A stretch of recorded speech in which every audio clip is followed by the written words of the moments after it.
Hey guys, how's it going? Dean from Canadian Balls here. Today we're going to do something a little bit different. I'm actually at my workplace here in St. Thomas, Ontario, Southwest Pet. We're going to do a little question and answer today, so we're going to go over a couple of the questions that I often get asked, and we're going to give you guys some of the answers.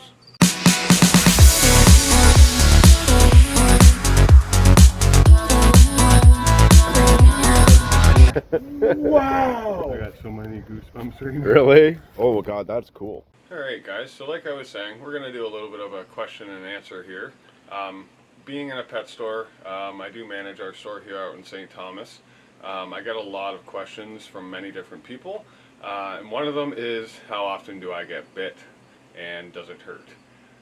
First off, I'll start off with, it does happen. I get bit every once in a while, especially when we're dealing with our hatchlings. They're just a little bit more spunky and think my fingers are food. But a bite from a hatchling or a small ball python actually is not bad at all. Most of the time people do jump from it because it's never something you're expecting. I always tell people that I would prefer to be bit by a snake opposed to being stung by a bee. I got stung by a bee recently and it is irritating. It kind of lingers around and kind of causes some swelling. Where a ball python bite, it's just very, very quick. Snake usually will hit you and let go pretty quickly, so it's not as bad as a lot of people think. But with that being said, it's not something that everybody wants to go through. I obviously try to avoid it from happening from time to time if I can. One of the most common times that a snake would ever happen to bite somebody is during feeding.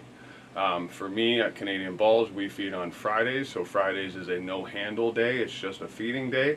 But other than that, you just got to make sure you know kind of the animals you're working with and understanding what they're like. And if you have a schedule set like I do for Canadian Balls, you just know when not to handle those animals and when to handle those animals. So we're just going to take a quick little look here at a spot-nosed leopard ball python. And as you guys can see, the name ball python comes from when they like to ball up and hide their head. So this guy here, he is nervous or shy, we can say, so he is trying to keep his head hidden and he's not really looking to try and bite me or anything like that. If we were to, let's say, have a food item present around him, that could cause him to get that feeding response built up, and then as you guys could see, he could probably start striking at my fingers and getting a little bit excited.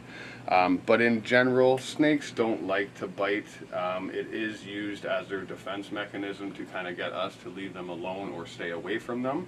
So 90% of the time with mostly all the snakes that you'll see, they'll be pretty passive unless you're kind of provoking them to bite at you or if it's food day. So that was just one of the questions that I often get asked, is how often do I get bit or does it hurt really bad? But as you guys can see, it's just all about how you approach the animal and also making sure you understand maybe the animal's not in a good mood that day and just kind of leave them be. But in general, ball pythons are fairly calm and passive for us.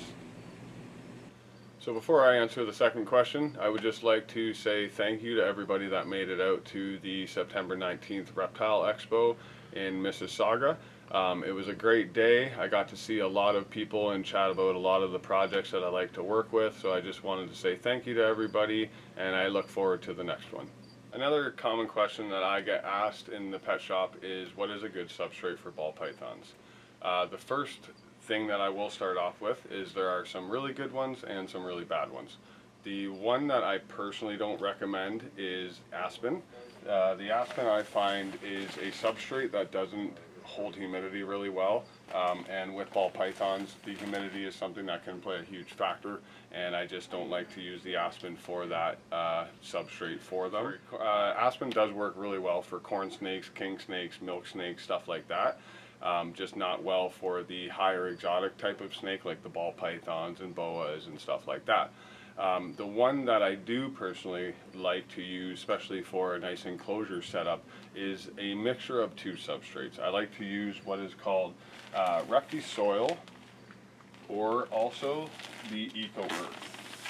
The Repti Soil and Eco Earth are a very good substrate for holding humidity, so it's what I recommend to lay in the bottom of your enclosure, and then I actually like to use a bark substrate that we have here as well to give you that nice natural gritty kind of look to the enclosure itself. So you're going to have a nice high humidity substrate on the bottom, and then something that's going to add a little bit more of a natural look to the top of it as well, but it's also going to help hold humidity and help with shedding because you're getting a little bit more of that grit to the substrate.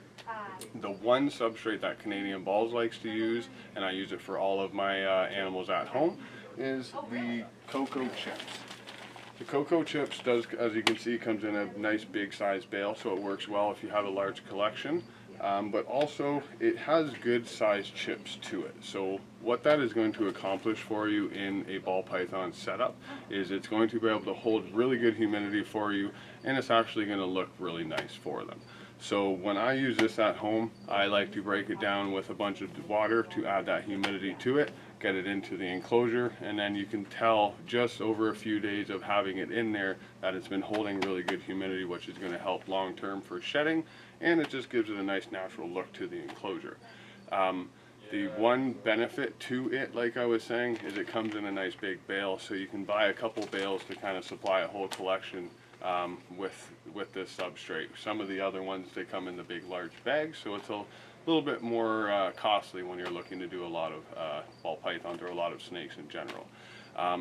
The one thing that I personally do like about this is it is a natural substrate. I don't recommend ever going outside and just picking up any of the dirts and stuff that you can find out in the wild. These are all reptile safe substrates, so these are definitely what I would recommend when it comes to setting up an enclosure, or if you're a breeder and need large amounts of substrate, this is definitely what I would recommend going with. Alright guys, I'd like to say thank you for tuning into this video. If you guys would like to see some more of these common pet store questions that I get asked on an everyday basis, feel free to drop some into the comments.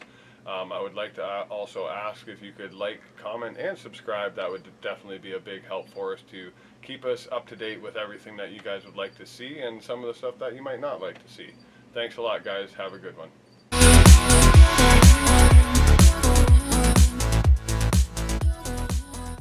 Today, so we're going to do some of that. Can I do that over? That's